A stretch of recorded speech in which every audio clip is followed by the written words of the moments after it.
मित्रांनो, आपल्या हातातून वाळूचा कण निसटून जावा तसं आपलं आयुष्य निघून चाललंय हलक्या हलक्या पावलांनी आणि आपण उगाच भ्रमात आहोत की आपण मोठे होत आहोत. दिवसांमागून दिवस, महिन्यांमागून महिने आणि वर्षांमागून वर्ष अगदी हा म्हणता निघून जात आहे. इरादे रोज बनते हैं और रोज बिघडते हैं या म्हणीप्रमाणे आपण नेहमी काहीतरी ठरवतो, परंतु ते फार काळ टिकत नाही. पुढचं पाठ आणि मागचं सरसपाट अशी गत नेहमी आपल्या सोबत होते. पण खरंच नव्या वर्षात तुम्हाला स्वतःमध्ये अगदी 360 डिग्री सकारात्मक बदल करायचे असतील तर या टिप्स आणि हे संकल्प तुम्हाला सदा सर्व काळ प्रेरणा देतील यात निश्चितच शंका नाही. तुम्हा सर्वांना काळजाच्या खोल तळापासून आलेल्या सकारात्मक ऊर्जेसह सस्नेह नमस्कार. आणि या व्यासपीठावर तुमचं नेहमीप्रमाणे अगदी सहदिन स्वागत. ज्याचा वर्तमान काळ चांगला त्याची सर्वच काळ चांगले असं मला तरी नेहमी वाटतं. त्यामुळे ना भूतकाळाच्या आठवणींना कवटाळून रडत बसायचं, ना भविष्यकाळाच्या कल्पना विलासात रमायचं. जे काही चांगलं करता येईल ते आजच ठरवायचं आणि आजच करायचं. कल करे सो आज कर आणि आज करे सो अभी असं म्हणत नववर्षाची अत्यंत उत्साहवर्धक सुरुवात करूया. मनातल्या अत्यंत निर्मळ भावना एकमेकांप्रती व्यक्त करत तुम्हा सर्वांना नवीन वर्षाच्या अगदी मनपूर्वक आभाळभर शुभेच्छा. स्वतः अगदी सगळ्याच बाबतीत सक्षम असलेला व्यक्तीच इतरांसाठी काहीतरी करू शकतो, समाजासाठी काहीतरी करू शकतो. त्यामुळे नववर्षानिमित्त स्वतःला प्रचंड अपडेट करण्यासाठी खालील गोष्टीवर काम करा आणि अशा प्रकारचे संकल्प हे तुमच्या आयुष्यात नवे वर्षामध्ये आणण्यासाठी प्रयत्न करा.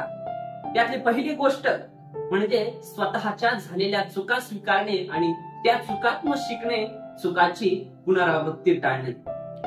आतापर्यंत तुमच्या झालेल्या सर्व चुकांना मोठ्या मनाने स्वीकार करा. पश्चातापामध्ये मनाला अडकून ठेवू नका. सगळं सोडून द्या आणि मनाला या ओझ्यापासून हलकं करा.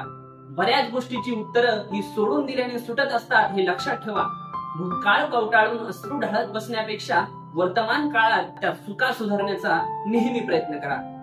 दुसरा महत्वाचा संकल्प म्हणजे तुमच्या स्वतःच्या क्षमता आणि क्षेत्र ओळखून त्यावर काम करायला सुरुवात करा. मित्रांनो, या जगात इतके प्रचंड माणसं आहेत, परंतु अपवाद जर सोडला तर कुणासारखं नाही, कुणीच तुमच्यासारखा हुबेहूब नाही. त्यामुळे तुमच्यामध्ये काय वेगळेपण आहे त्याला ओळखा. तुम्ही हे जगात वेगळे आहात आणि अद्वितीय आहात हे नेहमी लक्षात ठेवा. तुमच्यातलं वेगळेपण शोधा. एकांतात जा, एकांतात स्वतःशी संवाद करा. एकांतामध्ये स्वतःचा शोध लागतो असं म्हटलं जातं. तुम्ही तुमच्या क्षेत्रात हिरो आहात, ते क्षेत्र ओळखा आणि तन मन धनाने त्या क्षेत्रावर काम करायला लागा. त्यावर काम करा. स्वतःच्या शारीरिक, मानसिक आणि बौद्धिक क्षमता विकसित करणे म्हणजेच हमखास यश मिळवणे होय हे नेहमी लक्षात ठेवा. तिसरा महत्वाचा संकल्प म्हणजे तुमचं स्वतःचं शरीर आणि मन दोन्ही निरोगी ठेवण्याचा संकल्प करा. मित्रांनो, तरुणपणात शरीराचे अजिबात लाड करू नका. स्वतःतला आळस झटकून टाका. शरीर आणि मन दोन्ही पातळीवर स्वतःला सक्षम बनवण्यासाठी तयार करा. नियोजनबद्ध योजना तयार करा. सकाळी लवकर उठणे असेल, त्यासाठी व्यायाम करणे असेल, मेडिटेशन असेल, असा नित्यक्रम तुमच्या जीवनात नियमित करा. यामुळे शरीराच्या आणि मनाच्या क्षमता वाढतात आणि तुमच्या एकंदरीतच जीवनावर याचा खूप मोठा सकारात्मक प्रभाव पडत असतो. तुमचे विचार नेहमी सकारात्मक ठेवा. तुमच्याकडे जे काही आहे त्याला घेऊन तुम्ही खुश राहा. चौथा महत्वाचा संकल्प म्हणजे स्वतःच्या मनाला सहानुभूती देणं आजच बंद करा. बऱ्याचदा आपण आपल्या अपयशाला कुठल्या तरी कारणाचं लेबल चिकटवतो आणि स्वतःच्या मनाला तकलादू सहानुभूती देण्याचा एक प्रयत्न करत असतो. त्यात आपण इतरांना नाही तर स्वतःलाच फसवत असतो. त्यामुळे स्वतःशी प्रामाणिक राहून 100% प्रयत्न करा. मला वेळ मिळत नाही, माझी परिस्थिती अशी आहे तशी आहे अशी कारणे देऊन तुम्ही स्वतःच मागे राहणार आहात. विपरीत परिस्थितीशी झगडून स्वतःचं अस्तित्व निर्माण करण्यामध्येच खरा पुरुषार्थ आहे हे नेहमी लक्षात ठेवा. संकटाच्या आणि परिस्थितीच्या चटक्यातून तावून सुराखून निघालेला व्यक्तीच शून्यातून स्वतःचं विश्व निर्माण करू शकतो, स्वतःचं अस्तित्व निर्माण करू शकतो हे लक्षात ठेवा. आणि हा इतिहास आहे. थकल्यानंतरही माणूस खूप वेळ चालू शकतो, हे लक्षात ठेवा, अपयशाच्या कठीण खडकाखाली यशाच्या पाण्याचा झरा असतो. त्यामुळे थोड्या थोड्या अपयशाने खचून जाऊ नका. पुन्हा त्याच जिद्दीने, त्याच चिकाटीने उभे राहा, प्रयत्न करा. येणारा काळ हा तुमचा. पाचवा महत्वाचा संकल्प म्हणजे स्वतःला चांगला माणूस बनवा. असं म्हणतात की आपण इतरांबद्दल जसा विचार करतो तसेच आपण बनत असतो. त्यामुळे सर्वांसाठी कल्याणकारी विचार करणं आपण शिकलं पाहिजे. स्वतःच्या सवयी, खान पान, जगणं, वागणं, चालणं, बोलणं यामध्ये चांगुलपणा अगदी ठासून आपण भरायला हवा. अगोदर स्वतः चांगलं बनायला हवं, जग आपोआपच आपल्याला चांगलं दिसू लागेल. सहावा महत्वाचा संकल्प म्हणजे आपलं अवांतर वाचन आपण वाढवलं पाहिजे. मित्रांनो, आजकाल या डिजिटल युगामध्ये आपलं वाचन खूप कमी झालंय.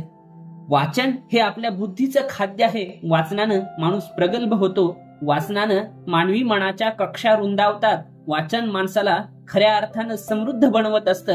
विचारांच्या भट्टीत जेव्हा शब्दांचा जीव पोळतो, खरंच सांगतो, जीवनाचा अर्थ कळतो. त्यामुळे महिन्यातून एक तरी नवीन पुस्तक आपण वाचलं पाहिजे. वाचनानं आपल्याला जीवनाकडे बघण्याचा, सकारात्मक नजरेने बघण्याचा एक आगळा वेगळा दृष्टिकोन मिळत असतो. सातवा महत्वाचा संकल्प म्हणजे स्वतःची इतरांशी तुलना करणे सोडा.